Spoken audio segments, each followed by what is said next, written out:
أعوذ بالله من الشيطان الرجيم بسم الله الرحمن الرحيم من عمل صالحا من ذكر أو أنثى وهو مؤمن فلنحيينه حياة طيبة ولنجزينهم أجرهم بأحسن ما كانوا يعملون وقال الله سبحانه وتعالى ومن أعرض عن ذكري فإن له معيشة ضنكا ونحشره يوم القيامة أعمى قال رب لما حشرتني أعمى وقد كنت بصيرا قال كذلك أتتك آياتنا فنسيتها وكذلك اليوم تنسى. میرے محترم بھائیوں اور بہنوں، اللہ جل شانہ نے ہر ایک مرد اور عورت کو ایک چھوٹی سی زندگی لے کر اس دنیا میں بھیجا ہے، اور اس زندگی کے چھوٹا ہونے کو ہم میں کا ہر ایک انسان اچھی طرح جانتا ہے، اس لیے کہ روزانہ کسی نہ کسی کے مرنے کی ہم خبر سنتے ہیں، کسی کے جنازے کو ہم اپنی آنکھوں سے دیکھتے ہیں، کسی کو نہلاتے ہیں، کفن پہناتے ہیں، کسی کو کندھا دیتے ہیں، کسی کو مٹی ڈالتے ہیں. یہ اس بات کو بتلا رہا ہے کہ ایک دن ہمیں بھی مرنا ہے، اور موت کے بعد میں کبھی نہ ختم ہونے والی زندگی ہر ایک انسان کے سامنے آنے والی ہے، چاہے اس کو مانے یا نہ مانے، اور چاہے اس کی تیاری کرے نہ کرے، ہر ایک انسان کے سامنے وہ آخرت کی لامحدود زندگی آنے والی ہے. جس زندگی کے بارے میں اللہ والے یہ فرماتے ہیں کہ اگر آسمان اور زمین کے درمیان کی خالی جگہ کو رائی کے دانوں سے بھر دیا جائے اور ایک پرندہ 1000 سال میں ایک دانہ کھائے تو ہو سکتا ہے کہ خرب سال میں جا کر یہ دانے ختم ہو جائے، لیکن انسان کی زندگی جو موت کے بعد شروع ہوگی وہ ختم نہیں ہوگی. ایسی زندگی ہر ایک انسان کے سامنے آنے والی ہے. اب یہ دنیا کی 60-70 سالہ زندگی بھی ہماری اچھی بن جائے، جس میں دلوں میں اطمینان ہو، آپس میں چین محبتیں ہوں، دعاؤں میں قبولیت ہو، مقدر کی روزی تھوڑی زیادہ حلال اور برکت والی بنا کر کے ملے، اور موت سے لے کر کے آخرت کی ہر گھاٹی میں انسان عافیت کے ساتھ پار ہو جائے، موت آسان ہو جائے، قبر جنت کا باغ بن جائے، قیامت کے ہولناک دن میں عرش کے سائے میں جگہ مل جائے، اور پرسرات پر سے انسان بجلی کی طرح پار ہو کر ہمیشہ ہمیش کے لیے جہنم سے بچ کر ہمیشہ ہمیش کی جنت میں داخل ہو جائے، اس کے لیے اللہ جل شانہ نے اپنے پاس سے دین اسلام اتارا ہے. اور اللہ جل شانہ نے قرآن میں اعلان فرمایا ان الدین عند اللہ الاسلام، فرمایا زندگی گزارنے کا پاکیزہ طریقہ جو اللہ کے یہاں پسندیدہ ہے وہ صرف دین اسلام ہے. وَمَن يَبْتَغِي غَيْرَ الْإِسْلَامِ دِينًا فَلَن يُقْبَلَ مِنْهُ وَهُوَ فِي الْآخِرَةِ مِنَ الْخَاسِرِينَ. فرمایا اسلام کے علاوہ کسی اور راستے پر چل کر کوئی آئے گا تو وہ مقبول نہیں ہوگا، اور اس کی آخرت ہمیشہ ہمیش کے لیے اجڑ جائے گی جو اسلام کے علاوہ اور راستے پر چل کر کے آئے گا. اللہ جل شانہ کا ہمارے پر احسان ہوا کہ اللہ تعالیٰ نے ہمیں ایک مسلمان گھرانے میں پیدا فرما کر اللہ نے اسلام کی نعمت ہمیں عطا فرما دیا. اب جو نعمت اللہ نے عطا فرمائی ہے اس میں اللہ کی طرف سے یہ مطالبہ ہے یا ایھا الذین آمنوا ادخلوا فی السلم کافۃ ولا تتبعوا خطوات الشیطان انہ لکم عدو مبین.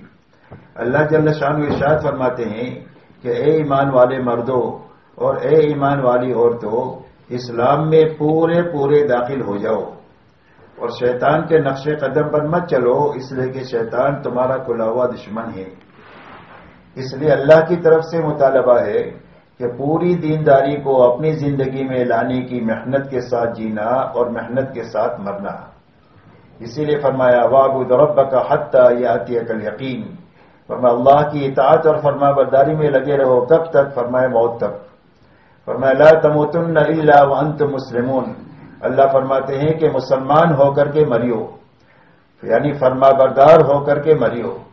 تو فرما بردار ہو کر کے کون مرے گا؟ فرمایا جو فرما بردار بن کر جیے گا وہی فرما بردار بن کر کے مرے گا. جیسی زندگی ہوگی ایسی ہی موت ہوگی، اور جیسی موت ہوگی ایسی قیامت کے دن حشر میں اٹھنا ہوگا. اس لیے ہم سے اس بات کا مطالبہ ہے کہ اپنی زندگی میں پوری دینداری کے ساتھ جیے اور اس پر مرے. اب پورا دین کیا ہے؟ فرمایا پورے دین کے معنی یہ ہے کہ اللہ تعالیٰ نے 2 لائن کے احکامات دیے ہیں. ایک لائن کا حکم یہ دیا ہے کہ یہ کرنا ہے، دوسرا حکم یہ دیا ہے کہ اس سے بچنا ہے۔ کرنے کے لائن کے احکامات دیے ہیں، یہ کرنا، یہ کرنا، یہ کرنا، یہ کرنا۔ ایسے ہی بچنے کے لائن کے احکامات دیے ہیں، ان چیزوں سے بچنا، رشوت سے بچنا، چوری سے بچنا، جھوٹ سے بچنا، بے پردگی سے بچنا۔ غرض یہ کہ بچنے کے لائن کے احکامات دیے ہیں۔ جتنے کرنے کے لائن کے احکامات دیے ہیں ان سارے حکموں پر عمل کرتے ہوئے جینا، اور جتنے بچنے کی چیزوں سے بچنے کا حکم دیا ہے ان ساری چیزوں سے بچتے ہوئے جینا، یہ پورا دین ہے۔ کرنے کے کام کچھ کیے، کچھ کام چھوڑ دیے، بچنے کی کچھ چیزوں سے بچے، کچھ چیز سے نہیں بچے، تو یہ ادھورا دین ہے۔ اور ادھورے دین پر دنیا میں نقد مصیبتیں آئے گی۔ اسی لیے قرآن میں اللہ فرماتے ہیں وما اصابکم من مصیبت فبما کسبت ایدیکم ویعفو عن کثیر۔ فرمایا جو مصیبت تمہارے پر آ رہی ہے تمہارے ہاتھوں کی غلط کمائی کی وجہ سے آ رہی ہے، اور غلط کاموں کی وجہ سے یہ مصیبت آ رہی ہے، اور بہت ساری غلطیات وہ ہے جو اللہ تعالیٰ معاف فرما دیتے ہیں۔ اس لیے میرے بھائیوں اور بہنوں، اللہ سے مطالبہ پورے دینداری کے ساتھ جینے اور مرنے کا ہے۔ اب پورے دین کی سب سے پہلی بنیاد لا الہ الا اللہ محمد رسول اللہ ہے، کہ سب سے پہلے ہر مرد اور عورت اپنے دل کا یقین یہ بنائے کہ میری زندگی کے بننے اور اجڑنے کا تعلق ملک و مال سے نہیں ہے، ڈگری اور عہدوں سے نہیں ہے، چیزوں اور سامانوں سے نہیں ہے، بلکہ صرف ایک اللہ کی ذات کے ساتھ ہے۔ اللہ ہی زندگیوں کو بنانے والے ہیں اور اللہ ہی زندگیوں کے اجاڑنے والے ہیں۔ آج تک جتنوں کی بنی ہے اللہ کے بنانے سے بنی ہے، اور آج تک جتنوں کی اجڑی ہے وہ اللہ کے اجاڑنے سے اجڑی ہے۔ اس لیے بنانا بھی اللہ ہی کے ہاتھ میں ہے اور اجاڑنا بھی اللہ ہی کے ہاتھ میں ہے۔ اس لیے سب سے پہلے یقین یہ بنے کہ ہماری زندگی کے بننے اور بگڑنے کا تعلق صرف ایک اللہ کی ذات کے ساتھ ہے۔ اسی کے ساتھ یہ یقین بنے کہ اللہ کے ہاں زندگی کے بنانے کا اور اجاڑنے کا اندھادھند نظام نہیں ہے، اس کی بنا دیا، اس کی اجاڑ دیا، بلکہ اللہ کے ہاں زندگی کے بنانے کا ایک ہی ضابطہ ہے، اور وہ صرف محمد رسول اللہ ہے، کہ جو اپنی زندگی کو محمدی بن کر کے گزاریں گے اور جو محمدی بن کر کے مریں گے، اپنے سر کے بالوں سے لے کر پیر کے ناخن تک، اور جوتا پہننے سے لے کر نماز تک، اور شادی بیاہ سے لے کر حکومت کرنے تک، اپنی زندگی کے ہر حرکت اور سکون میں جو محمدی بن کر کے جئیں گے اور محمدی بن کر کے مریں گے، اللہ ان کی زندگیوں کو بنا دیں گے۔ جھوپڑے میں ہیں تو جھوپڑے میں بنا دیں گے، اور محل میں ہیں تو محل میں بنا دیں گے، مالداری میں ہیں تو مالداری میں بنا دیں گے، اور غربت میں ہیں تو غربت میں بنا دیں گے، راحت میں ہیں تو راحت میں بنا دیں گے، اور تکلیف میں ہیں تو تکلیف میں بنا دیں گے۔ ہر حال میں اللہ ان کی زندگی کو بنا دیں گے جو محمدی بن کر کے جیے اور محمدی بن کر کے مرے۔ اس لیے سب سے پہلی بنیاد یہ ہے کہ ہر ایک مرد اور عورت کا کلمہ ٹھیک ہو جائے، اور کلمے کے ٹھیک ہونے کے معنی یہ ہے الایمان ما وقر فی القلب وصدقہ العمل۔ فرما ایمان وہ ہے جو دل میں راسخ ہو، اس لیے کہ ایمان کی جگہ انسان کا دل ہے، اور موت کے وقت میں انسان کی زبان سے وہ بات نکلے گی جو اس کے دل میں ہے۔ زبان کی رٹی رٹائی بات نہیں نکلے گی، بلکہ دل کے اندر میں جو بات ہوگی وہ نکلے گی۔ دل میں اللہ ہے تو موت کے وقت میں اللہ نکلے گا، اور دل میں دنیا ہے تو موت کے وقت میں دنیا بکتے بکتے انسان جائے گا۔ اللہ میری آپ کی اور پوری امت کی اسے حفاظت فرمائے۔ اس لیے سب سے پہلے فرما ایمان وہ ہے جو دل میں راسخ ہو، وصدقہ العمل، اور 24 گھنٹے کی زندگی آدمی کے ایماندار ہونے کی گواہی دے۔ اس لیے کہ دنیا میں جتنے انسان ہیں سب کے دو ہاتھ ہیں، چاہے وہ مسلمان ہو چاہے غیر مسلم ہو، دو آنکھیں ہیں، دو پیر ہیں، دو کان ہیں، ایک زبان ہے، سب ایک ہی جیسے مرد اور عورتوں کو اللہ نے بنایا ہے۔ تو انسان کے ایمان کا پتہ کیسے چلے گا؟ فرمایا 24 گھنٹے کی جو اس کی حرکت اور سکون ہے وہ بتائے گی کہ یہ ایمان والا مرد ہے، یہ ایمان والی عورت ہے۔ اس لیے کہ ایک زندگی ہے، اس کا نام اسلام ہے۔ فرمایا اسلام جو ہے وہ اعمال کے مجموعے کا نام ہے، اور وہ زندگی کی وجہ سے سمجھ میں آئے گا کہ یہ ایمان والا مرد ہے اور ایمان والی عورت ہے۔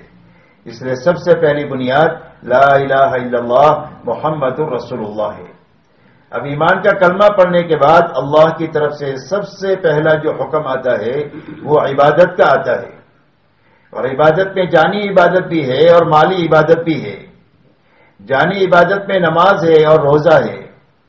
مالی عبادت میں زکوٰۃ ہے. اور جانی مالی دونوں چیزیں حج میں جمع ہو جاتی ہے. اس میں جان بھی لگتی ہے اور اس میں مال بھی لگتا ہے. اس لیے اپنی عبادت کی لائن کو ایسی اچھی بنانا جو ہماری 24 گھنٹے کی زندگی کو سنوار دے. اسی لیے فرمایا نماز کے بارے میں کہ نماز کی خاصیت یہ ہے کہ آدمی کو بے حیائی اور برائی کے کاموں سے روکتی رہتی ہے. نماز اس بات کو سکھلانے کے لیے ہے کہ جس طرح نماز میں آدمی پوری طریقے سے سارے اعضاء کو اللہ کے حکم کا اور نبی کے طریقے کا پابند بنا کر کے پڑھتا ہے، اس طرح نماز کے باہر کی زندگی بھی اللہ کے حکموں کی اور نبی کے طریقے کی پابندی کے ساتھ گزرنی چاہیے. یہ سکھانے کے لیے اللہ تعالیٰ ہر مرد و عورت کو اپنے دربار میں 5 مرتبہ روزانہ بلاتے ہیں. اسی لیے فرمایا نماز ایسی اچھی بنانا کہ جو ہماری زندگیوں سے بے حیائی اور برائی کے سارے کاموں کو نکال دے. فرمایا روزہ ایسا اچھا رکھے کہ ہماری زندگیوں میں تقوی پیدا ہو جائے، کہ روزے میں جس طرح حلال چیزیں سے اللہ سے کہنے سے بچے ہیں، اس طرح پوری زندگی حرام سے بچنے کی طاقت پیدا ہو جائے. اس کے لیے اللہ نے روزے عطا فرمائے ہیں. اور جس انسان کی زندگی میں تقوی پیدا ہو جائے گا، حرام سے بچنے کی طاقت پیدا ہو جائے گی اور اللہ کا ڈر پیدا ہو جائے گا، وہ انسان دنیا میں سب سے بڑا عبادت گزار اللہ کی نگاہ میں شمار ہوگا. اسی لیے فرمایا اتق المحارم تکن عبد الناس. فرمایا حرام سے بچ جاؤ، تم سب سے بڑے عبادت گزار ہو. اس لیے کہ 24 گھنٹے نماز نہیں پڑھ سکتے، تسبیح تلاوت نہیں کر سکتے، ہاں حرام سے بچ کر 24 گھنٹہ عبادت گزار رہ سکتے ہیں. اس لیے فرمایا کہ روزے کے ذریعے سے تقوی پیدا ہو. اور جب حرام سے بچنے کی طاقت پیدا ہو جائے گی تو اللہ ایسی جگہ سے روزی دیں گے جہاں سے وہم و گمان بھی نہ ہو. اگر زندگی میں کوئی الجھن اور پریشانی آ گئی ہے تو الجھن اور پریشانی اللہ تقوی کی برکت سے دور کر دیں گے. دنیا میں بہت سارے کاموں سے انسان کو سابقہ پڑتا ہے، اللہ ان سارے کاموں کو تقوی کی برکت سے آسان کر دیں گے. انسان ہے، انسان سے غلطی ہو جاتی ہے، چوک ہو جاتی ہے، تو تقوی کی برکت سے اللہ تعالیٰ غلطیوں کو معاف فرما دیں گے. اور جو نیکی آدمی سے ہو جائے گی اللہ تقوی کی برکت سے اس نیکی میں وزن پیدا کر دیں گے. قیامت کے دن نیکیوں کو گنا نہیں جائے گا بلکہ نیکیوں کا وزن کیا جائے گا. اور نیکی میں وزن جو پیدا ہوگا وہ تقوی کی برکت سے پیدا ہوگا. اسی لیے آپ اندازہ لگائیں حضرت عمر رضی اللہ تعالیٰ عنہ اتنے بڑے آدمی ہیں اور اتنے بڑے بڑے کام ان کی خلافت کے زمانے میں دنیا میں ہوئے ہیں. ان سے اور ان کی اولاد سے بھی وہ یوں فرماتے ہیں حضرت صدیق اکبر سے کہ اگر آپ ایک دن کی نیکی مجھے دے دیں کہ آپ کے وصال پر آپ نے امت کو سنبھالا ہے اور انتشار سے بچایا ہے، اور آپ ایک رات کی نیکی مجھے دے دیں ہجرت کی رات کی، تو میں اپنی اور اپنے خاندان کی ساری نیکیاں دینے کے لیے تیار ہوں. تو اس نیکی میں وزن کیسے پیدا ہوا؟ حضرت ابو بکر کے تقوی کی وجہ سے پیدا ہوا. اللہ تعالیٰ نے قرآن میں صدیق اکبر کو اتقا کہا ہے کہ سب سے زیادہ اللہ سے ڈرنے والے. اس لیے نیکی میں وزن پیدا ہوگا وہ تقوی کی برکت سے پیدا ہوگا. اس لیے روزے ایسے اچھے رکھے جائے، اسی کے ساتھ ایک ایک پائی کی خوش دلی کے ساتھ زکوٰۃ ادا کی جائے کہ جس کے ذریعے سے اندر کا بخل ختم ہو جائے. اس لیے کہ بخل جہنم کا درخت ہے اور سخاوت جنت کا درخت ہے. اس لیے بخل کے ختم کرنے کے لیے زکوٰۃ کا حکم ہے. اور ایسے حج ایسا اچھا کیا جائے کہ جو ہماری پوری زندگی اللہ کی اور نبی کی اطاعت پر کھڑی کر دے. اس لیے کہ اطاعت سکھانے کے لیے اللہ نے حج فرض فرمایا ہے کہ جس میں کامل اطاعت آدمی کی زندگی میں آئے. اسی لیے آپ دیکھو کہ مغرب کی نماز آپ عرفے کے دن کہاں پڑھیں گے؟ کہ عشاء کے وقت میں مزدلفہ میں جا کر پڑھیں گے. کہ کیوں پڑھیں گے؟ کہ اللہ کا حکم ہے اس کے لیے پڑھیں گے. حالانکہ نماز بے وقت پڑھنے کا بہت بڑا گناہ ہے، لیکن ہمارا حکم ہے تو آپ کو مغرب کی نماز مزدلفہ میں عشاء کے وقت میں پڑھنی ہے، وہی نیکی ہے. یہ اطاعت سکھانے کے لیے اللہ تعالیٰ نے حج کر دیا. کہ پتھر کو کنکری کیوں ماننی ہے؟ شیطان کے نشان کو. کہ اس لیے ماننی ہے کہ ہمارا حکم ہے اس لیے ماننی ہے. حالانکہ اگر عقل سے سوچے تو پتھر پر کنکری ماننے کا کیا مطلب ہے؟ کوئی مطلب نظر نہیں آتا. لیکن حکم ہے اللہ کا تو اس پر کریں گے. اور فرمایا جب حکم تم پورا کرو گے تو ایک ایک نیکی پر مہلک گناہ اللہ معاف فرمائیں گے. زندگی میں جو بڑے بڑے گناہ ہلاک کر دینے والے ہیں، اللہ ایک ایک کنکڑی پر ایک ایک اتنا بڑا مہلک گناہ جو ہے معاف فرمائیں گے. تو اطاعت سکھانے کے لیے اللہ نے حج عطا فرمایا. اس لیے اپنی عبادت کے لائن کو اچھے سے اچھی بنانا کہ جو اس کی غرض و غایت ہے وہ زندگی کے اندر میں اس عبادت سے حاصل ہو جائے. صرف پڑھنا نہیں ہے، صرف رکھنا نہیں ہے، بلکہ اس غرض کو حاصل کرنا ہے جس مقصد کے خاطر یہ عبادت دی گئی ہے. اسی کے ساتھ اپنی معاشرت کو پاکیزہ بنانا. اللہ تعالیٰ نے دنیا کو حقوق کے ادا کرنے کی جگہ بنائی ہے، اور دنیا میں جتنے تعلقات ہیں اتنے حقوق ہیں. ماں باپ ہے، بچے ہیں، یہ تعلق ہوا. میاں ہے، بیوی ہے، یہ تعلق ہوا. پڑوسی ہے، یہ تعلق ہوا پڑوسی پن کا. ایسے ایک سیٹ ہے، ایک نوکر ہے، ایک حاکم ہے اور ایک رعیت ہے. ایک سفر میں دو آدمی ساتھ میں سفر کر رہے ہیں تو یہ اندر کا تعلق ہوا سفر کا. تو جتنے تعلقات ہیں اتنے حقوق ہیں. تو ان حقوق کی ادائیگی کے ساتھ جینا. حضور صلی اللہ علیہ وسلم نے فرمایا کہ میری امت کا مفلس کون ہے؟ فرمایا جس کے پاس روپیہ پیسہ نہ ہو. فرمایا نہیں، میری امت کا مفلس وہ ہے کہ جس کے پاس بہت ساری نیکیاں ہوں گے، پہاڑوں جتنی بڑی بڑی نیکیاں، لیکن دنیا میں حقوق کی ادائیگی نہیں ہوئی. کسی کو گالی دیا، کسی کو برا بھلا کہا، کسی کا 2 پیسہ لے لیا، کسی کے اوپر ظلم و زیادتی کر دیا. تو ہر حق والا اپنا حق لینے کے لیے آئے گا، اور حق کے بدلے میں نیکیاں لی جائے گی، اور نیکیاں ختم ہو جائے گی تو اس کے گناہ اس کے سر پر ڈالے جائیں گے اور دوسروں کے گناہوں کی وجہ سے جہنم میں جائے گا. فرمایا میری امت کا مفلس یہ ہے. مجھے تھوڑا پانی کی ضرورت ہے.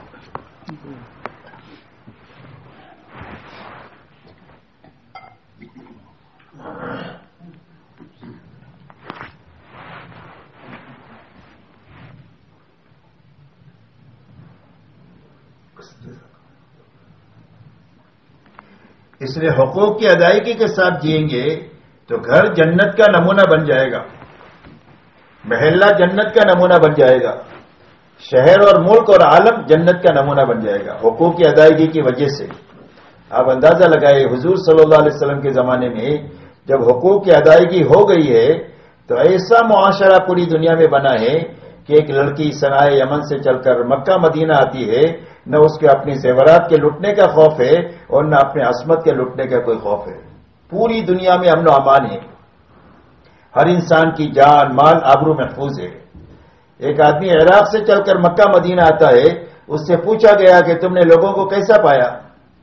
فرمایا کأنہم من اب و ام واحد، جیسے ایک ہی ماں باپ کی اولاد ہو ایسا سارے لوگ مجھے دنیا میں ملے، اور مجھے کسی جگہ کوئی اجنبیت محسوس نہیں ہوئی. مجھے ایسا محسوس ہوا کہ میں اپنے گھر سے نکلا ہوں، دوسرے گھر میں داخل ہوا، دوسرے گھر سے نکل کر تیسرے گھر میں داخل ہوا. کسی جگہ کوئی اجنبیت اور کوئی اوپراہٹ محسوس نہیں ہوئی، بلکہ ایک ہی جیسے لوگ ملے، محبت والے، دوستی والے، اکرام کرنے والے. اور مجھے ایسا محسوس ہوا کہ میں اپنے گھروں میں داخل ہوا. ایسی معاشرت، ایسا امن و امان دنیا میں جو قائم ہوا، یہ حضور صلی اللہ علیہ وسلم والی معاشرت کی وجہ سے ہوا. اس لیے ہر ایک کے حقوق کو پہچان کر ان حقوق کی ادائیگی کے ساتھ دنیا میں جینا، یہ دنیا میں عزت کے ساتھ جینے کا راستہ ہے. اور ہماری معاشرت کی بنیاد عدل پر ہے، انصاف پر، کہ جو اپنے لیے پسند کرے وہ اپنے بھائی اور بہن کے لیے پسند کرے، جو اپنے لیے ناپسند کرے وہ اپنے بھائی اور بہن کے لیے ناپسند کرے. اس سے آگے احسان کا درجہ ہے کہ انصاف سے آگے احسان کریں گے ہر ایک کے ساتھ، جو اس کا حق بنتا ہے اس سے زیادہ دیں گے. اس کے آگے ایثار کا حکم ہے کہ کبھی موقع زندگی میں آ جائے اپنی ضرورت کو توڑ کر کسی کی ضرورت کو پورا کرنا، تو پڑوسی کی ضرورت کو خود بھوکے رہ کر پوری کریں گے. پڑوسی کی ضرورت کو اپنی بچوں کی شادیوں کو سادہ کر کے پڑوسی کے بچوں کی شادیوں میں خرچ کر کے ان کی شادی کروا دیں گے. غرض یہ کہ اپنی ضرورت کو اٹکا کر دوسرے کی ضرورت کو پورا کرنا، اس کا نام ایثار ہے. اور ہماری معاشرت کی بنیاد انصاف پر ہے، احسان پر ہے اور ایثار پر ہے، اور حیا پر ہے اور سادگی پر ہے. حیا حضور صلی اللہ علیہ وسلم کی معاشرت کی بنیاد ہے، ایسا ہی سادگی حضور صلی اللہ علیہ وسلم کی معاشرت کی بنیاد ہے. اور بے حیائی اور فضول خرچی یہ غلط لوگوں کی معاشرت کی بنیاد ہے. دنیا میں جتنا فساد ہے اس کی بنیاد بے حیائی ہے اور فضول خرچی ہے. دنیا میں خیر آنے کا راستہ سادگی ہے اور حیا ہے. اگر یہ دو چیزیں امت پہ زندہ ہو جائے تو پوری دنیا میں خیر جو ہے وہ عام ہو جائے. اسی کے ساتھ میں اللہ تعالیٰ نے دنیا کو ضرورت کے پوری کرنے کی جگہ بنایا ہے. خواہشات کے پوری کرنے کے لیے اللہ نے جنت بنائی ہے، اور ہر انسان میں اللہ نے خواہش بھی رکھی ہے اور ضرورت بھی رکھی ہے. ضرورت محدود ہے اور خواہش لامحدود ہے. اور ضرورت کے پورا کرنے کا وعدہ اللہ نے دنیا میں کیا ہے، اور خواہشات کے پوری کرنے کا وعدہ اللہ نے جنت میں کیا ہے. اسی لیے فرمایا وَلَكُمْ فِيهَا مَا تَشْتَهِي أَنفُسُكُمْ وَلَكُمْ فِيهَا مَا تَدَّعُونَ. تمہارے لیے جنت میں وہ ہے جو تمہارا جی چاہے. تمہاری چاہت بھی پوری ہو جائے گی، تمہاری مانگ بھی پوری ہو جائے گی. دنیا میں کسی کی بھی خواہش پوری نہیں ہو سکتی، اس لیے کہ دنیا خواہشات کے پوری کرنے کی جگہ ہی نہیں ہے. خواہشات لامحدود ہے اور دنیا محدود ہے. تو محدود چیز میں ایک بوتل ہے 1 لیٹر کا، تو اس میں 1.5 لیٹر پانی نہیں آ سکتا. تو دنیا محدود ہے اور خواہشات لامحدود ہے، تو یہاں کسی کی خواہش پوری نہیں ہو سکتی. تو اللہ نے خواہشات کو کیوں پیدا کیا ہے؟ فرمایا حکم کے مقابلے میں توڑنے کے لیے اللہ نے خواہش کو پیدا کیا ہے. اس کے لیے پیدا کیا کہ حکم کے مقابلے میں خواہش کو توڑو. آپ راستہ چل رہے ہیں اور کوئی حرام چیز آئی، آپ کا خوب دیکھنے کو جی چاہ رہا ہے، تو شریعت کا حکم ہے کہ اپنی نگاہ کو نیچی کرو اور اپنی خواہش کو توڑو. تو کیا ملے گا؟ فرمایا ایمان میں حلاوت ملے گی جو آدمی اس کو محسوس کرے گا. جب پیٹرول جلتا ہے تو گاڑی چلتی ہے، ایسا ہی خواہش جب ٹوٹتی ہے تو حلاوت ملتی ہے ایمان کی، اور ایمان کا نور ملتا ہے اور ہدایت کا نور ملتا ہے. آدمی رات کو سو رہا ہے، صبح کے وقت میں سونے کا خوب جی چاہ رہا ہے اور اذان ہو گئی. اب آدمی اپنا لحاظ پھینک کر کے مسجد کی طرف قدم اٹھاتا ہے تو اللہ تعالیٰ اس کو ایمان کا نور عطا فرماتے ہیں، اس لیے کہ اس نے خواہش کو توڑا حکم کے پورا کرنے کے لیے. تو ایسے ہی جتنے احکامات ہیں اس کے مقابلے میں خواہش ہے. تو حکم کو پورا کرنے کے لیے خواہش کو پورا کرنا، یہ اس کے لیے خواہش کو توڑنا، اس کے لیے اللہ تعالیٰ نے توڑنے کے لیے دیا ہے، پورا کرنے کے لیے نہیں دیا. اور خواہش کے پورا کرنے کے لیے اللہ نے جگہ جنت بنائی ہے، وہاں تمہاری میری خواہش پوری ہوگی. اس لیے اپنی ہر انسان کی 5 ضرورتیں ہیں. کھانا ہے، کپڑا ہے، مکان ہے، سواری اور شادی ہے. ہر مرد کی، ہر عورت کی یہ 5 ضرورتیں ہیں. ان ضرورتوں کو حلال طریقے سے حاصل کرنا، سنت طریقے پر پورا کرنا، حرام سے بچنا اور اسراف سے بچنا، یہ حکم ہے کہ حلال طریقے سے حاصل کرو اور سنت طریقے پر اس کو پورا کرو. حرام سے بچو اور اسراف اور فضول خرچی سے بچو. اس لیے کہ اسراف کی مثال آگ کی ہے. آگ میں کتنا بھی آپ لکڑی ڈالو سب کو جلا دے گی، اس کا پیٹ بھرے گا ہی نہیں کہ اور لاؤ. ایسا اسراف ہے کہ جب زندگی میں اسراف داخل ہو جاتا ہے تو ساری جانی مالی طاقت کو کھا لیتا ہے. نہ دعوت کے لیے وقت بچے اور مال بچے، نہ عبادت کے لیے بچے، نہ اخلاق کے لیے بچے، نہ اپنے بوڑھے ماں باپ کو سنبھالنے کے لیے بچے، اور نہ اپنی بیوہ بہن کو سنبھالنے کے لیے بچے. اس لیے کہ اسراف نے ساری جانی مالی طاقت کو کھا لیا. اس لیے اسراف سے بچنے کا حکم ہے اور حلال طریقے سے کمائی کا اور اپنی ضرورت کو حاصل کرنے کا اور پورا کرنے کا حکم ہے. اس لیے کہ حلال اور حرام کی تاثیر ایسی ہے جیسا کہ کھانے کی ہوتی ہے.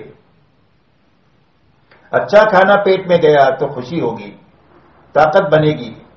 سڑا ہوا کھانا پیٹ میں گیا تو فوڈ پوائزن ہو جائے گا، قے ہو جائے گی، جلاب ہو جائے گا، بیمار ہو جائے گا، پوری پھنسی نکل جائے گی. کیا ہوا؟ کا سڑا ہوا کھانا پیٹ میں چلا گیا. ایسی حلال اور حرام کی تاثیر ہے. ایک اللہ والے فرماتے ہیں کہ میری دعوت کیا ایک نیک آدمی نے، اور اس کے چند لقمے کھانے کے بعد کئی دنوں مجھے تہجد پڑھنے کا مزہ آیا. اور ایک برے آدمی کی یہاں میری دعوت ہوئی، اس کا کھانا کھانے کے بعد کئی دنوں تک میرے اندر بدکاری کا جذبہ پیدا ہوا. اتنا اثر ہے حلال اور حرام کا. تو آدمی کے پیٹ میں حرام لقمہ نہیں جانا چاہیے، نہ ہمارے بچوں کے، نہ ہماری عورتوں کے. ایسے ہمارے بدن پر حرام کپڑا نہیں آنا چاہیے. ہماری سواری جو ہے وہ حرام سے نہیں خریدنا چاہیے، اور ہمارے مکانات حرام سے نہیں ہونا چاہیے. ایسے ہی ہماری شادیوں میں حرام نہیں آنا چاہیے. ہماری شادیاں سنت کے مطابق اور سادگی کے مطابق ہونی چاہیے.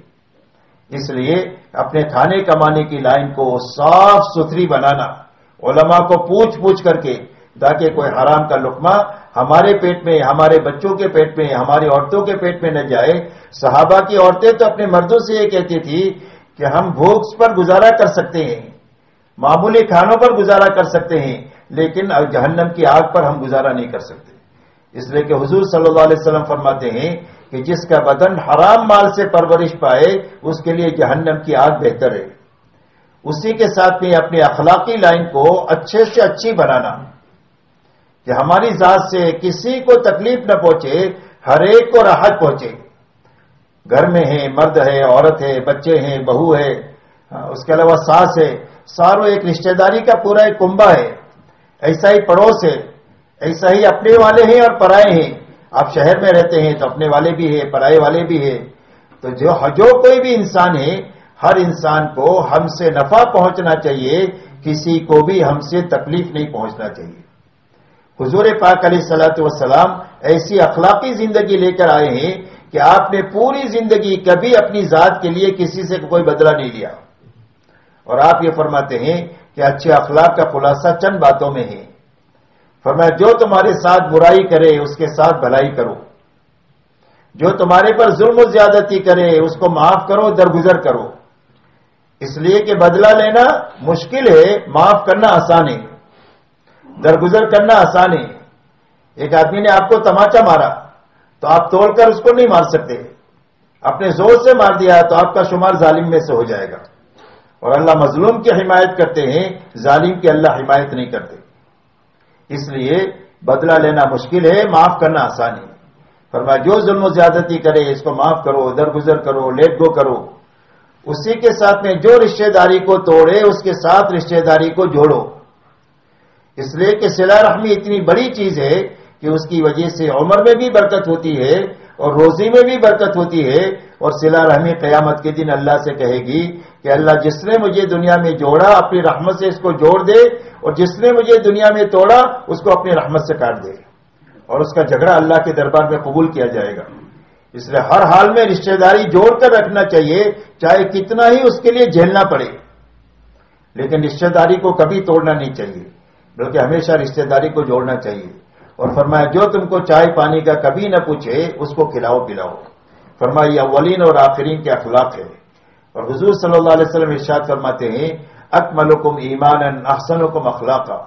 فرمایا تم میں کامل ایمان والا وہ ہے جو سب سے زیادہ اچھے اخلاق والا ہے۔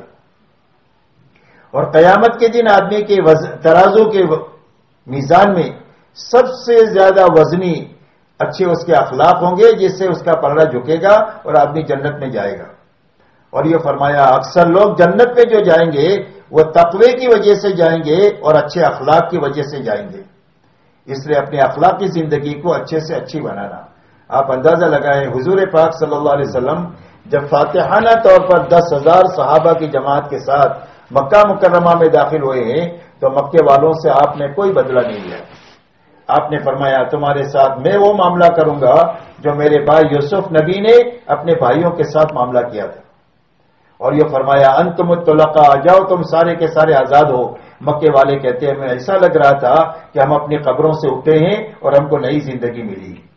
اس لیے اپنی اخلاقی زندگی کو مرد بھی، عورتیں بھی، بہو بھی، ساس بھی، بیٹی بھی، بیٹا بھی، باپ بھی، سارے ایسی اچھی زندگی اخلاقی بنائیں کہ جس کی وجہ سے سب کو راحت پہنچنا چاہیے، کسی کو بھی تکلیف نہیں پہنچنا چاہیے۔ خصوصیت کے ساتھ جس ملک میں ہم رہتے ہیں اس ملک کے رہنے والوں کے ساتھ بھی ہمارے اخلاق اتنے اچھے ہونے چاہیے کہ جس کے ذریعے سے ان کو اسلام سمجھ میں آئے۔ اس لیے کہ دنیا کے سامنے ہمارا ایمان نہیں آئے گا، ایمان تو دل میں ہوتا ہے، نظر نہیں آتا۔ عبادت ہم نماز مسجد میں پڑھتے ہیں، روزہ پیٹ میں ہوتا ہے، زکوٰۃ ایمان والوں کو ہم دیتے ہیں، حج بیت اللہ میں کرتے ہیں جہاں بے ایمان کا داخلہ ممنوع ہے۔ تو دنیا کے سامنے کیا چیز آئے گی؟ دنیا کے سامنے ہماری معاشرت آئے گی کہ ان کا گھریلو سسٹم کیا ہے اور ان کی معاشرت رہن سہن کیا ہے، یہ دنیا کے سامنے آئے گا۔ ہمارے معاملات سامنے آئیں گے کہ مسلمان کی دکان ہے، وہاں کبھی دھوکہ نہیں ہو سکتا۔ ایک بچہ لینے جائے گا تو اس کو پورا مال ملے گا، اس کو صحیح مال ملے گا۔ یہ معاملات دنیا کے سامنے آنے چاہیے، اور ہمارے اخلاق دنیا کے سامنے آئیں گے۔ صحابہ دنیا میں جو پھرے ہیں وہ ایمان، اعمال اور اخلاق کے ساتھ پھرے ہیں، اور پوری دنیا میں اسلام کا جو تعارف ہوگا اور دنیا کے سارے ملکوں میں جو تعارف ہوگا وہ ان 3 راستوں سے ہوگا، ایک معاشرت کے راستے سے، ایک معاملات کے راستے سے اور ایک اخلاق کے راستے سے۔ اور اللہ نے ایسا نظام بنایا ہے کہ دنیا کے سارے ملکوں میں کم زیادہ مسلمان آباد ہے۔ دنیا کا کوئی ملک شاید ایسا ہو کہ جہاں پر مسلمان نہ رہتے ہوں۔ اگر یہ سارے مسلمان اپنے اپنے ملکوں میں اسلامی زندگی جینا شروع کر دیں تو دنیا کے سارے انسان اسلام کی طرف ایسے دوڑ کر آئیں گے جیسا بھوکا کھانے کی طرف آتا ہے اور پیاسا پانی کی طرف آتا ہے اور دھوپ میں چلنے والا چھاؤں کی طرف آتا ہے۔ ساری انسانیت دوڑ کر آئے گی، اس لیے کہ انسانیت جس رخ پر ہے اس رخ پر ان کا اگلا قدم ہلاکت اور بربادی کا ہے، اس سے بچ نہیں سکتے ہیں سوائے اسلام کے۔ دنیا کے مسائل کا حل صرف اسلام میں ہے اور کسی راستے سے انسانیت کے مسائل حل نہیں ہو سکتے، اور اسلام کا تعارف صرف یہ 3 راستوں سے ہو سکتا ہے، معاشرت سے، معاملات سے اور اخلاق کے راستے سے۔ اس لیے میرے دوستو اس محنت سے یہی بات چاہی جا رہی ہے کہ دنیا کے جن ملکوں میں بھی مسلمان آباد ہے وہ اسلامی زندگی جینا شروع کریں تاکہ دنیا کے ہر انسان کو ہدایت ملے اور جہنم سے بچ کر کے وہ جنت کی طرف آنے والا بنے۔ اسی کے ساتھ ہماری زندگی کا مقصد اللہ اور آخرت ہونا چاہیے۔ اللہ نے ہم کو دنیا کے لیے پیدا ہی نہیں کیا ہے، اللہ نے ہم کو آخرت کے لیے پیدا کیا ہے۔ اسی لیے حدیث میں فرمایا الدنیا خلقت لکم وانتم خلقتم للآخرہ، فرمایا دنیا تو تمہارے لیے بنائی گئی ہے اور تم کو اللہ نے آخرت کے لیے بنایا ہے۔ ہماری زندگی کے منزل اللہ ہے کہ جس اللہ نے ہم کو پیدا کیا ہے اس اللہ کی رضامندی اور خوشی کے ساتھ ہماری زندگی گزرنا چاہیے اور ہماری موت بھی اللہ کی رضا پر آنی چاہیے۔ جب اللہ کی طرف سے موت کا پیغام آئے تو اللہ کی طرف سے یہ آنا چاہیے یا ایتھا النفس المطمئنہ ارجعی الی ربک راضیۃ مرضیہ فادخلی فی عبادی وادخلی جنتی۔ یہ پیغام موت کے وقت میں آنا چاہیے کہ اے نفس مطمئنہ اپنے رب کی طرف لوٹ جا واپس، دنیا میں چند روز کے لیے تجھے دنیا میں بھیجا تھا، تیرا زمانہ زندگی کا پورا ہو گیا، اب اپنے رب کے پاس تجھے واپس آنا ہے۔ کس حال میں؟ اس حال میں واپس آنا ہے کہ تو اللہ سے راضی ہے اور اللہ تجھ سے راضی ہے، تو اللہ کی ملاقات کو پسند کر رہا ہے اور اللہ تجھ سے ملنے کو پسند کر رہے ہیں۔ اس حال میں اللہ تجھے اپنے پاس بلا رہے ہیں اور یہ فرمایا میرے نیک بندوں میں داخل ہو جا اور میری جنت میں داخل ہو جا، اب یہاں سے کبھی تجھے نکلنا نہیں ہے۔ ہر دن نعمت بڑھے گی، نعمت کبھی کم نہیں ہوگی۔ اللہ اعلان فرما دیں گے میں تم سے راضی ہو گیا ہوں، اب کبھی تم سے ناراض نہیں ہوگا۔ اس لیے ہر ایک مرد اور عورت اللہ کو اور آخرت کو سامنے رکھ کر کے جیے، ہر عمل میں یہ دیکھے کہ میرے اللہ اس سے راضی ہوں گے یا ناراض ہوں گے، اس عمل سے میری آخرت بنے گی یا اجڑے گی، اس دھیان کے ساتھ ہم کو جینا آ جائے۔ اس لیے کہ آدمی کا ہر عمل یا تو اس کو جنت کے قریب کرے گا یا اس کو جہنم کے قریب کرے گا۔ آدمی کا ہر عمل یا تو اللہ کو راضی کرے گا یا اللہ کو ناراض کرے گا۔ اس لیے ہر وقت 24 گھنٹہ اس دھیان کے ساتھ جینا کہ میری ہر عمل سے اللہ راضی ہو اور میری آخرت بنے، اللہ ناراض نہ ہو اور میری آخرت اجڑے نہیں۔ اس لیے کہ ہماری منزل اللہ ہے اور ہماری منزل آخرت ہے۔ اللہ نے ہم کو دنیا کے لیے پیدا ہی نہیں کیا، نہ ہم اقتدار کے لیے دنیا میں جئیں گے اور نہ مال کے لیے دنیا میں جئیں گے۔ اس لیے کہ اقتدار کی ہوس اور مال کی ہوس یہ اتنی بڑی 2 بیماریاں ہیں کہ جو آدمی کو برباد کر کے رکھ دیتی ہے، بلکہ صرف برباد نہیں کرتی بلکہ کروڑوں انسانوں کی جانوں سے وہ لوگ کھیلتے ہیں جو مال کی محبت میں جیتے ہیں اور جو بڑا بننے کی محبت میں دنیا میں جیتے ہیں۔ آپ اگر دنیا کا جائزہ لو گے کہ دنیا میں اتنی جنگیں اور اتنی موتیں جو ہو رہی ہے اس کے پیچھے یا تو مال ہے یا اس کے پیچھے جو ہے وہ اقتدار ہے اور بڑے بننے کا جذبہ ہے۔ اسی لیے اللہ تعالیٰ نے ہم کو ان دونوں چیزوں سے بچنے کا حکم دیا ہے، اور تبلیغ کی محنت میں جان مال اسی لیے لگایا جاتا ہے کہ اتنی جان لگائی جائے، اتنی جان لگائی جائے کہ بڑے بننے کا جذبہ ختم ہو جاوے، اس کے لیے جان لگانا ہے کہ اپنی حیثیت ختم ہو جائے ہمارے جگہوں میں کہ ہماری کوئی بھی حیثیت نہیں ہے، اور اتنا مال لگائے کہ بڑے سے بڑے مال کا نقشہ ہم کو للچا نہ سکے اور اقتدار کا بڑے سے بڑا نقشہ ہم کو للچا نہ سکے۔ اتنا آدمی جان مال لگا کر کے جان مال کو اپنی نگاہ میں اتنی بے حیثیت بناوے۔ اس لیے میرے محترم دوستو اللہ کو اور آخرت کو سامنے رکھ کر جینا، یہ پورا دین ہماری زندگی میں آئے اور پوری امت میں آئے اور امت کے راستے سے ساری انسانیت میں آئے، اس کے لیے اللہ تعالیٰ نے ایک محنت ہم کو عطا فرمائی ہے جو حضور صلی اللہ علیہ وسلم کے زمانے میں 23 سال میں کی گئی۔ اسی لیے مولانا الیاس صاحب رحمۃ اللہ علیہ یوں فرماتے تھے کہ میں تو اس کام کو کار نبوت یقین کرتا ہوں، حضور صلی اللہ علیہ وسلم کے زمانے میں جو کام ہوا میں آپ والا کام سمجھ کر اس کام کو کر رہا ہوں۔ اور یہ فرماتے تھے کہ مجھے قرن اول کا اللہ نے ہیرا عطا فرما دیا۔ حضور صلی اللہ علیہ وسلم کے زمانے میں جس راستے سے امت بنی ہے اور انسانیت کا سویا ہوا نصیب جاگا ہے، اللہ نے کام کا وہ رخ مجھے عطا فرما دیا، یہ معنی ہے کار نبوت کے ہونے کا۔ اس لیے ایک بڑا کام اللہ نے ہم کو عطا فرمایا ہے۔ آپ اندازہ لگائیں حضور پاک صلی اللہ علیہ وسلم کی 23 سالہ محنت ہے، اور وہ 23 سالہ محنت اتنی صحیح ہے اور اتنی پوری ہے، حالانکہ مجمع تھوڑا ہے محنت کرنے والا، کروڑوں میں نہیں ہے، چند لاکھ ہے، مجمع تھوڑا بھی ہے اور کمزور بھی ہے، وسائل کی بھی کمی ہے، لیکن صحیح محنت کر لیا اور محنت پوری کر دیا تو آپ دیکھو اس محنت کے نتیجے میں کتنا بڑا کام ہوا صرف 23 سال میں۔ کہ حضرت عیسیٰ علیہ السلام اور حضور صلی اللہ علیہ وسلم کے بیچ میں 650 سال کا زمانہ ہے جس میں کوئی نبی نہیں آئے، تو انسانوں میں جہالت آخری درجے کی اور انسانوں میں گمراہی آخری درجے کی، اور یہ ساری جہالت بھی ختم ہو گئی اور گمراہی بھی ختم ہو گئی، اور ایک مجمع ایسا تیار ہو گیا کہ جس مجمع کو آپ پوری دنیا کے سامنے پیش کر سکتے ہیں یہ اسلام ہے اور یہ مسلمان ہے۔ تم کو اسلام سمجھنا ہے تو اس ہمارے مجمع کو دیکھ لو، یہ مسلمان ہیں جن کی زندگی میں پورا پورا اسلام ہے۔ اسی لیے ان کے بارے میں آتا ہے کانو کتاب اللہ یمشون علی الارض، فرمایا زمین پر اللہ کی چلتی پھرتی کتاب تھے، جو کرنے کے لیے کہا وہ زندگیوں میں ہے، جس سے بچنے کے لیے کہا زندگیاں اس سے بچی ہوئی ہے، جن صفات سے متصف ہونے کے لیے کہا ہے ان صفات سے ان کی زندگیاں متصف ہے، جن رذائل سے پاک ہونے کا حکم دیا ہے ان رذائل سے ان کی زندگیاں بچی ہوئی ہے۔ اللہ کی کتابیں جو زمین پر چل پھر رہی ہے، قرآن سمجھنا ہے تو ان کی زندگی کو دیکھ کر سمجھ سکتے ہو۔ اسی لیے ان کی دعوت ہے اسلم و تسلم ہو، کا اسلام لاؤ سلامتی ملے گی، کا کون سا اسلام؟ فرمایا ہمارے جیسے ہو جاؤ۔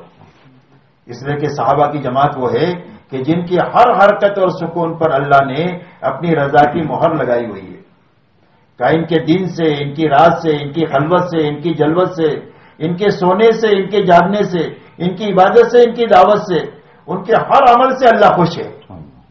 اسی لیے جنت میں آخری انعام جو رضا کا ملے گا صحابہ کو اللہ نے دنیا میں دے دیا، اسی لیے صحابہ کے ساتھ میں رضی اللہ عنہم پڑھا جاتا ہے، وہ رضو عنہ، صحابہ اللہ سے راضی ہو گئے اور اللہ ان سے راضی ہو گئے۔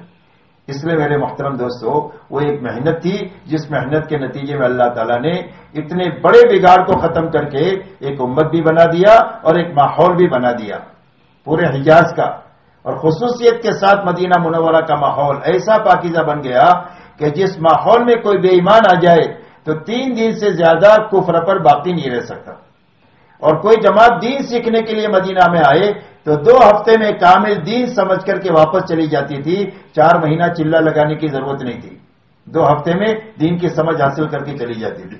ایسا پاکیزہ ماحول اللہ نے بنا دیا۔ اتنا بڑا کام جس محنت سے ہوا اللہ نے وہ محنت ہمیں عطا فرمائی۔ اب اس محنت میں کچھ ذمہ داریاں مردوں سے متعلق ہے اور کچھ ذمہ داریاں عورتوں سے متعلق ہے۔ مردوں کی ذمہ داری یہ ہے کہ ہر مسلمان 4 مہینہ ایک مرتبہ ایسا اچھا لگائے کہ اس کی دل کا رخ اللہ کی طرف ہو جائے، اللہ کے حکموں کی طرف ہو جائے اور آخرت کی طرف ہو جائے۔ دوسرا اس کا فکر صحیح ہو جائے کہ دنیا کا فکر غالب ہونے کے بجائے دعوت کا فکر غالب آ جائے، انسانیت کی ہدایت کا فکر ہم کو لگ جائے، امت کے دین کے مٹنے پر ہمیں رونا آئے، ہمیں بے چینی آئے، ایسا فکر ہمارے دلوں کے اندر میں پیدا ہو جائے جو ہماری محنت کا رخ صحیح کر دے۔ تو ایسا اچھا 4 مہینہ لگائے، پھر اللہ ہمت دے تو ہر سال 4 مہینہ لگائے، مہینے میں 10 دن لگائے، روزانہ 8 گھنٹہ لگائے۔ اگر اتنی ہمت نہیں ہو رہی ہے اور اتنا یقین نہیں بنا ہے تو بھئی سال میں پابندی کے ساتھ اپنا چلہ لگائے اور اپنے ساتھ جماعت بنا کر کے چلہ لگائے۔ جماعت کے ساتھ بستر لے کر لٹک جانے کے بجائے اپنی جماعت بنا کر کے جانا، یہ بہت زیادہ ترقی کا راستہ ہے۔ تو اس لیے اپنی جماعت بنا کر کے چلہ لگانا، مہینے میں ہفتے کے تعین کے ساتھ 3 دن لگانا، روزانہ 2.5 گھنٹے کے ذریعے سے ایک ایک گھر ایک ایک فرد پر محنت کر کے اس کو اللہ کے ساتھ اور اللہ کے گھر کے ساتھ جوڑ کر کے دین اور دعوت پر اٹھانے کی کوشش کرنا، یہ مردوں کی ذمہ داری ہے۔ اسی کے ساتھ ہماری بہنوں کی ذمہ داری یہ ہے کہ اس محنت میں مردوں کے لیے معاون بنے، رکاوٹ نہ بنے۔ یہ عورتوں کا سب سے پہلا کام ہے، اس لیے کہ صحابہ نے جتنی بڑی بڑی قربانیاں دیا ہے وہ عورتوں کے تعاون کی وجہ سے دیا ہے۔ اگر عورتیں محنت میں معاون ہوگی تو پھر وہ محنت کرنا آسان ہو جائے گی، اور اگر عورتیں رکاوٹ بنے گی تو محنت کرنا مشکل ہو جائے گی۔ لیکن عورتوں کا سب سے پہلا کام یہ ہے کہ اپنے مردوں کی دعوت کے کام میں معاون بنے، مددگار بنے۔ جب یہ مددگار بنے گی تو اپنے گھر میں رہنے کے ساتھ مردوں کے سارے کام کا پورا اجر ان کو گھر میں رہتے ہوئے اللہ دیں گے۔ جو خیر مردوں کے راستے سے دنیا میں پھیلے گی اس خیر میں عورتیں پوری شریک رہے گی تعاون کی وجہ سے۔ اس لیے کہ دعوت میں دعوت الی الخیر بھی ہے، تعاون الی الخیر بھی ہے، اور دلالت الی الخیر بھی ہے۔ دلالت الی الخیر کہتے ہیں خیر کی طرف رہنمائی کرنا، میں تو نہیں کر سکتا آپ کرو۔ آپ نے ایک آدمی کو کھڑا کر دیا، عورت نے مرد کو کھڑا کر دیا کہ بھئی آپ جاؤ اللہ کے راستے میں، اللہ کے دین کا کام کرو، تو انہوں نے رہبری کی اپنے مرد کی اللہ کے راستے میں جانے کی، تو وہ کرنے والوں کے حکم میں وہ عورت شمار ہوگی کہ اس محنت میں وہ برابر شریک ہے۔ تو اس لیے عورتوں کی ذمہ داری ہے کہ اپنے مردوں کی دعوت کے کام میں معاون بنے، مددگار بنے، اور اس کے لیے رکاوٹ نہ بنے، اور اگر ان کے جانے کے بعد کوئی تکلیف بھی آ جائے تو کسی سے شکوہ شکایت نہ کرے، بلکہ اپنے اللہ سے 2 رکعت نماز پڑھ کر کے اپنے مسئلے کو حل کرائے۔ اس لیے کہ ہمارے مسائل کا حل صرف ایک اللہ کے ہاتھ میں ہے، اور مسائل کے حل کے لیے اللہ نے نماز عطا فرمائی ہے۔ اس لیے اپنی نماز پر محنت کر کے ایسی اچھی نماز بنانا کہ جب کبھی بھی کوئی مسئلہ آئے تو اس مسئلے میں ہماری نگاہ اللہ پر جائے اور نماز پر جائے۔ اسی کے ساتھ میں ہماری بہنیں اپنے گھروں میں 100% نماز کی فضا بنائیں، یہ ان کی ذمہ داری ہے۔ جس طرح کھانا کھلانا، پکانا، صفائی ان کی ذمہ داری ہے، ایسا ہی گھر میں نماز کی فضا بنانا یہ ہماری بہنوں کی ذمہ داری ہے کہ گھر میں 7 سال کے بچے بچی سے لے کر بڑے سے بڑے عمر تک سارے نمازی ہونا چاہیے، کوئی بھی ہمارے گھر میں بے نمازی نہیں ہونا چاہیے۔ اس لیے کہ جان بوجھ کر نماز کا چھوڑنا یہ آدمی کو کفر کے قریب کر دیتا ہے۔ من ترک الصلاۃ متعمدا فقد کفر، اتنی واضح حدیث آئی ہے کہ جو جان بوجھ کر نماز کو چھوڑ دے اس نے گویا کفر کا کام کیا۔ ایسا نہیں ہے کہ کافر ہو گیا، لیکن کفر کے قریب کا کام کیا اس نے۔ تو اپنے گھروں میں نماز کی فضا بنانا اور اپنی نماز پر محنت کر کے زندگی بھر اچھے سے اچھی نماز بنانے کی محنت کرتے رہنا کہ عصر کی نماز سے مغرب کی نماز اچھی ہونی چاہیے، مغرب کی نماز سے عشاء کی نماز اچھی ہونی چاہیے۔ اس محنت کے ساتھ اپنی زندگی گزارنا، اسی کے ساتھ اپنے گھروں میں نماز کی فضا بنانے کے ساتھ اپنے گھروں کے اندر میں تعلیم کا ماحول بنانا۔ کوئی آسان وقت اپنا ایسا لینا، فارغ وقت، کہ جس میں گھر کے مرد، عورتیں، بچے سارے مل کر کے فضائل کی تعلیم کریں۔ اس لیے کہ انسان کی طبیعت میں ہے نفع کی طرف لپکنا، نقصان سے دور بھاگنا، اور فضائل کی کتابوں میں وعدے اور وعید کا علم ہے کہ نماز پڑھیں گے تو کیا نفع ملے گا، نماز کے چھوڑنے کا کیا نقصان ہوگا، قرآن پڑھنے کا کیا نفع ہے، قرآن کے چھوڑنے کا کیا نقصان ہے، سچ بولنے کا کیا نفع ہے، جھوٹ بولنے کا کیا نقصان ہے۔ اس کو وعدہ و وعید کہتے ہیں، یہ فضائل ہے۔ تو ان فضائل کو اپنے گھروں میں پڑھنا، جب اپنے فضائل کے تعلیم اپنے گھروں میں ہوگی تو انشاءاللہ تھوڑے سے عرصے میں فضائل کا تعلق ایمانیات کے ساتھ میں ہے، ایمان میں اتنی قوت پیدا ہو جائے گی کہ گھروں میں جتنی خراب چیزیں ہوں گی بغیر کسی زیادتی کے آسانی کے ساتھ نکل جائے گی۔ اس کے لیے مار پیٹ کی ضرورت نہیں پڑے گی، اس کے لیے ڈانٹ ڈپٹ کی ضرورت نہیں پڑے گی، منع کرنے کی ضرورت نہیں پڑے گی۔ ہر چھوٹے بڑے کا جذبہ یہ ہوگا کہ ہمارے گھر میں ہمارے دین کو نقصان پہنچانے والی چیز ہے، وہ چیز ختم ہونی چاہیے، ہمارے گھر میں صرف دین کے بڑھانے والی چیز ہونی چاہیے۔ یہ جذبہ پیدا ہوگا تعلیم کی برکت سے۔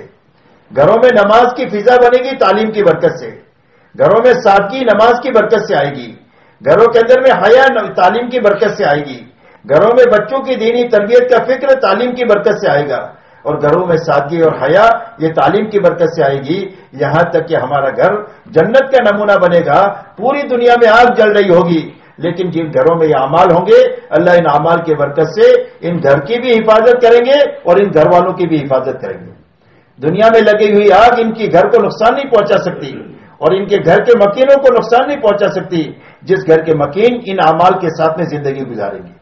اس کے لیے اپنے گھروں میں تعلیم کے ذریعے سے فضائل اعمال ہے، فضائل صدقات ہے، اس کو پڑھ کر کے جان اور مال کا صحیح استعمال ان کتابوں کے ذریعے سے سیکھنا. اسی کے ساتھ میں میرے محترم دوستوں اور بہنوں اپنے گھر میں تسبیح اور تلاوت کا اہتمام کرنا. صبح شام کی تسبیحات یہ بہت قیمتی تسبیحات ہے. ایک ملفوظ میں مولانا الیاس صاحب کا یہ پڑھنے میں آیا کہ جو 3 سال تک یہ 3 تسبیحات صبح شام کی پابندی کے ساتھ اچھی طرح پڑھے اللہ اس کو ولی بنا کر کے موت عطا فرمائیں گے. اتنی بڑی بات یہ تسبیحات. اسی کے ساتھ روزانہ قرآن پاک کی تلاوت کرنا. قرآن پاک نہیں پڑھے ہیں تو اس کو سیکھنا شروع کرنا، اپنے بچوں سے سیکھنا، اپنے بیٹے سے، بیٹی سے، اپنے شوہر سے، شوہر اپنی بیوی سے. اس میں شرم نہیں ہونی چاہیے. اور قرآن کے سیکھنے کا زمانہ موت تک کا زمانہ ہے، اس لیے قرآن پاک کی تلاوت ہمارے گھروں میں عام ہونا چاہیے، بلکہ ہمارا دن قرآن پاک کی تلاوت سے شروع ہونا چاہیے فجر کی نماز کے بعد میں. اسی کے ساتھ میں ہماری بہنیں سنت اپنے گھر میں سنت کا ماحول بنائیں. ہم جو چیزیں عادتاً کرتے ہیں، عادتاً کھاتے بھی ہیں، سوتے بھی ہیں، کپڑے پہنتے ہیں، نہاتے ہیں، یہ عادتاً کرتے ہیں، اس کو سنت کے مطابق کرنے کی وجہ سے اور دعا کے ساتھ کرنے کی وجہ سے یہ سارے کام جو عادتاً کرتے ہیں وہ عبادت بن جائیں گے. 8 گھنٹہ ہم سوتے ہیں تو 8 گھنٹہ سنت کے مطابق سوئیں گے تو 8 گھنٹہ جو ہے وہ عبادت میں شمار ہوگا. ایسے ہی کھانا ہے، کپڑے پہننا ہے، ایسا ہی جو بھی ضرورتیں ہیں وہ ساری عبادت میں لکھی جائے گی سنت کے مطابق عمل کرنے کی وجہ سے. اس لیے اپنے گھروں میں سنت کا ماحول بنانا. اسی کے ساتھ میں اللہ تعالیٰ جب کبھی بھی موقع آئے باہر نکلنے کا تو اپنے مردوں کے ساتھ ہماری بہنیں 3 دن نکل کر کے ایک پاکیزہ ماحول میں اعمال کے ساتھ رہ کر اپنی فکروں میں بھی تبدیلی لائیں اور اپنے دل کا رخ بھی صحیح کریں. 2-3 مرتبہ 3 دن لگا دیا، اللہ ہمت دے تو پھر 10 لگانا. اس لیے کہ جتنا گڑ ڈالیں گے اتنا میٹھا ہوگا. 3 دن لگانے سے 3 دن کا نفع ہوگا. 10 دن لگائیں گے تو 10 دن کا نفع ہوگا. تو 10 دن اچھے سے اچھے لگانا اعمال کے ساتھ، بچنے کی چیزوں سے بچنے کے ساتھ اور پوری محنت کے ساتھ اپنا 10 دن لگانا. پھر اللہ ہمت دے تو چلہ لگانا. جب چلہ لگائیں گے تو کام کی اچھی سوجھ بوجھ آ جائے گی عورتوں میں اور اتنی ان کے اندر بھی استعداد پیدا ہو جائے گی کہ اپنے محلے کی تعلیم کو اچھی طرح سنبھال لیں، نئی آنے والی بہنوں کو اچھی طرح سنبھال سکے اور ان کے گھروں میں اعمال کو زندہ کرا سکے. اتنی استعداد ان کے اندر میں چلے کے ذریعے سے پیدا ہوگی. تو اس لیے ہر محلے میں ایسی بہنوں کا ہونا ضروری ہے اور اتنی بہنوں کا ہونا ضروری ہے جو محلے کی تعلیم کو بھی اچھی طرح سنبھالے. کوئی جماعت ہمارے محلے میں آئے تو اس کی تعلیم اور تربیت کر سکے اور جب کبھی باہر کا کوئی تقاضا آئے ملک کا یا ملک کے باہر کا تو 40 دن کے اعتبار سے اور 2 مہینے کے اعتبار سے باہر جا کر اللہ کے دین کے کام کے لیے خوب ہمت کے ساتھ اپنی جان مال کو لگا سکے. یہ اتنی استعداد کی بہنیں ہر محلے میں پیدا ہونی چاہیے. اس کے لیے اللہ تعالیٰ نے ایک بڑا کام ہمارے زمانے میں دیا ہے. اس کام کو اچھی طریقے سے ہم کو سمجھنا ہے، اچھی طرح کرنا ہے اور اچھی طرح کرتے ہوئے اچھی طرح کرنے والے آدمی تیار کرنا ہے اور بہنیں تیار کرنی ہے کہ ہم جب مر کر جائیں تو ہمارے پیچھے اتنی بہنیں بنی ہوئی ہو ہمارے ہاتھ پر جو اللہ کے دین کا کام اچھی طرح کر رہی ہو. اتنے مرد بنے ہوئے ہوں کہ جو اللہ کے دین کا کام اچھی طرح کر رہے ہوں تاکہ ہم اپنی قبروں میں ہو اور ہمارا میٹر چالو رہے، بند نہ ہو. ان کے اعمال کا ثواب ہم کو ملتا رہے گا.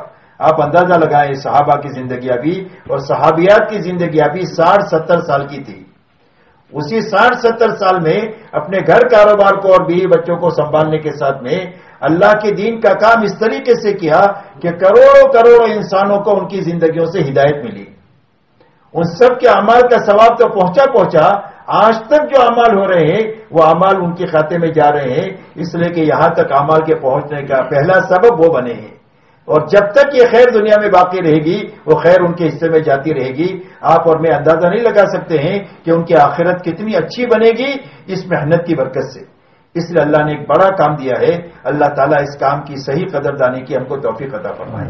اس کے لیے ہمارے مرد بھی ارادے کریں, ہماری بہنیں بھی ارادہ کریں کہ وہ اپنے مردوں کو اللہ کے راستے میں بھیجیں گے. وہ خود بھی اپنے مردوں کے ساتھ جائے گی, اوپر وہ بھی تشکیل کر لیں, اور ہمارے مرد بھی بتائیں کہ بھی 4-4 مہینے کے لیے 40-40 دن کے لیے کون جائیں گے اور کون اپنے مستورات کے ساتھ جائیں گے, وہ بھی اپنے آپ کو بتائیں. بہرحال جو بھی ترتیب آپ بنائیں اس کو اپنے قلم بند کریں تاکہ آپ لکھا دیں گے تو انشاءاللہ وقت پر نکلنا آسان ہو جائے گا. بتاؤ بھائی ہمت سے کون اس کے لیے تیار ہے؟ میں تیار ہوں. اللہ تعالیٰ بہت قبول فرمائے, آسان فرمائے, جان مال میں برکت عطا فرمائے. ساری رکاوٹوں کو کوئی لکھے بھائی, کون لکھتا ہے؟ کوئی آدمی لکھو, لکھو.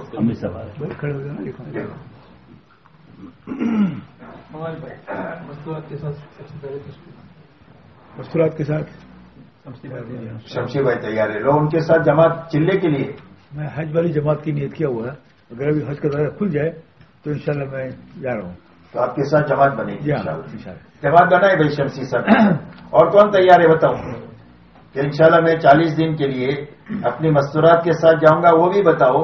اور اگر اکیلے بتانا چاہے تو بھی بتائے کہ انشاءاللہ میں 4 مہینہ جاؤں گا یا اپنے ساتھ چلے کی جماعت بنا کر کے جاؤں گا, وہ بھی تشکیل میں اپنے آپ کو بھیجوں گا. مستورات بھی بتائیں, نقد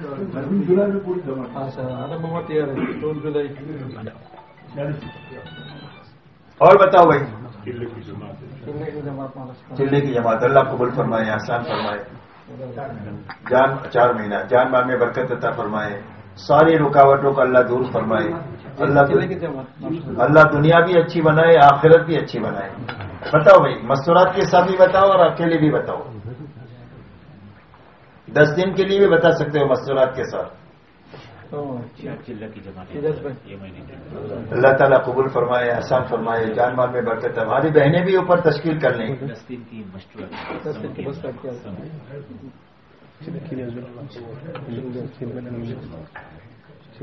ارے بھائی تیار مستورات کی 10 دن کی. اور بتائیں بھائی, اور بتائیں. کرنے کا کام ہے اور کرنے کا زمانہ ہے. ماشاءاللہ اللہ قبول فرمائے, جان مال میں برکت عطا فرمائے. ساری رکاوٹوں کو اللہ دور فرمائے. اللہ قبول فرمائے. اپنی جماعتیں بنا کر کے جائے. ماشاء اللہ اپنے ساتھ جماعت بنائیں. اللہ قبول فرمائے, آسان فرمائے. اور بتاؤ بھائی. ماشاء اللہ اللہ قبول فرمائے, جان مال میں برکت عطا فرمائے. اور بتاؤ بھائی. ماشاء اللہ, واہ بھائی واہ, اللہ قبول فرمائے.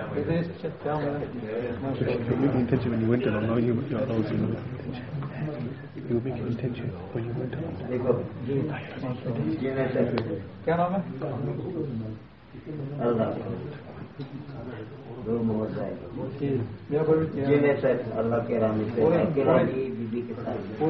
بہت اچھا, اللہ قبول فرمائے, برکت عطا فرمائے. کیا نام ہے؟ اللہ. اور بتائیں بھائی, اور بتائیں.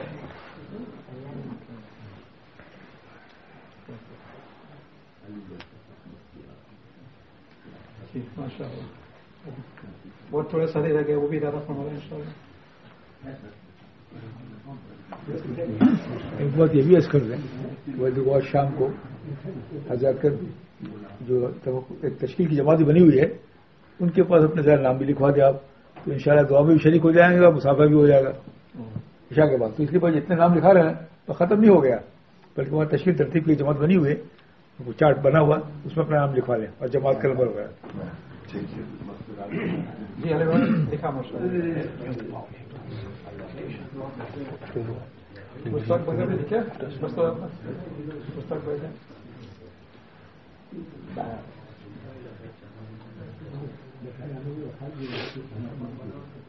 ماشاء اللہ ماشاء اللہ. اور بتائے بھائی. ویڈیوز وغیرہ بتائے ہوئے بہت آگے بہت آگے. کیا نام ہے؟ عباس برباڈوس کے پاناما.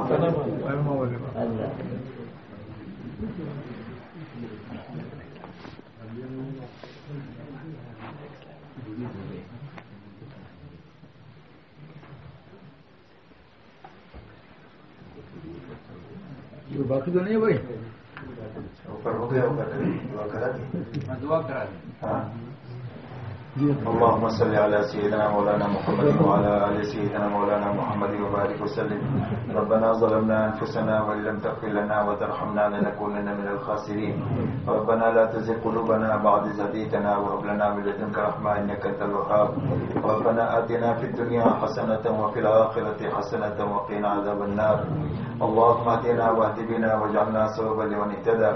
اللهم اهد الناس جميعا. اللهم انشر الهداية في مشارق الأرض ومغاربها. اللهم حبب إلينا الإيمان وزينه في قلوبنا وكره إلينا الكفر والفسوق والعصيان واجعلنا من الراشدين. اللهم إنا نسألك الهدى والتقى والعفاف والغنى. اللهم إنا نسألك رضاك والجنة ونعوذ بك من سخطك والنار.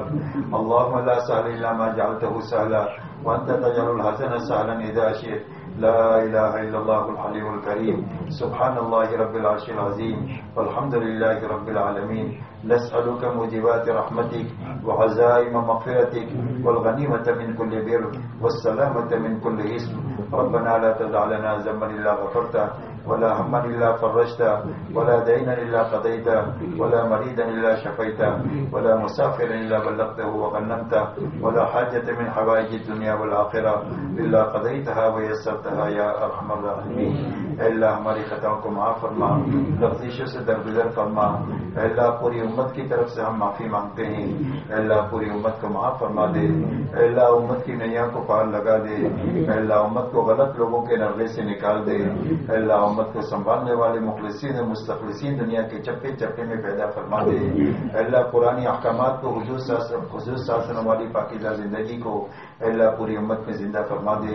ضلالت اور گمراہی والی زندگی کو دنیا سے ختم فرما دے. اے اللہ امتی مسلمہ کی پریشانیوں کو دور فرما، بیماروں کو صحت عطا فرما، مقروضین کے قرضوں کے ادائی غیر سے شکل اور صورت پیدا فرما، بے روزگاروں کو حلال روزی عطا فرما، بے نکاح لڑکے لڑکیوں کو صالح جوڑا عطا فرما، بے اولاد کو نیک اور صالح اولاد عطا فرما، جن کے اولاد نافرمان ہیں ان کو فرما بردار بنا دے. اے اللہ جو ناجائز مقدمات میں محفوظ ہے یا جیلوں میں محبوس ہے عافیت کے ساتھ رہائی مقدر فرما دے. اے اللہ حضور صلی اللہ علیہ وسلم نے جو خیر مانگی ہمیں اور پوری امت کو عطا فرما، اور جن شرور سے پناہ چاہیے اس سے ہماری اور پوری امت کی حفاظت فرما. اللہ ہماری دعاؤں کو اپنے فضل و کرم سے قبول فرما. ربنا تقبل منا انك انت السميع العليم وتب علينا انك انت التواب الرحيم. وصلى الله تعالى على